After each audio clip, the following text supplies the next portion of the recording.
बिस्मिल्लाहिर्रहमानिर्रहीम। अस्सलामु अलैकुम वरहमतुल्लाहि वबरकातुह। दीन फ़ितरत चैनल में खुश आमदीद। नाज़रीन, आपने अक्सर देखा होगा सोशल मीडिया पर मुख्तलिफ़ पोस्ट्स होती हैं और मैसेजेस भी आते हैं कि नए साल की मुबारकबाद देने से आप पर जन्नत वाजिब हो जाएगी। खुसूसन रमज़ान की मुबारकबाद इतने वक्त पहले दे देंगे तो जन्नत वाजिब हो जाती है, वग़ैरह वग़ैरह। या फिर आप जो है ऐसा अमल ना करें तो आप पूरा साल बदनसीब रहेंगे या किसी चीज़ से महरूम रहेंगे। तो आइए देखते हैं कि इस बात की शरीयत में भी कोई हैसियत है या नहीं। उलमाए कराम फरमाते हैं कि नए साल की मुबारकबाद देना, इसका शरीयत में कोई सबूत नहीं।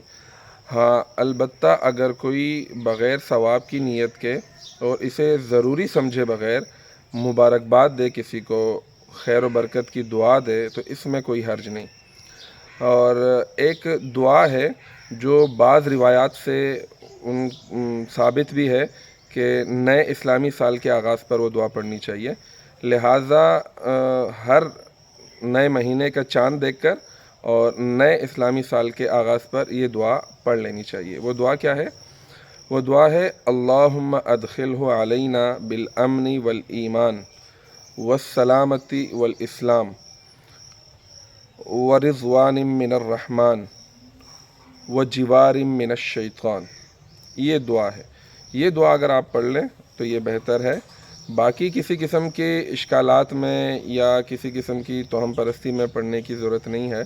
नए साल की, इस्लामी साल हो या ईसवी साल हो, तो उसकी मुबारकबाद देने का शरीयत में कोई सबूत नहीं है। उम्मीद करते हैं कि हमारी इस वीडियो की वजह से इंशाअल्लाह वो इश्कालात जो हमारे मुआशरे का हिस्सा बनते जा रहे हैं वो दूर होने में मदद मिलेगी। बहुत शुक्रिया। वस्सलामु अलैकुम वरहमतुल्लाहि वबरकातुहू।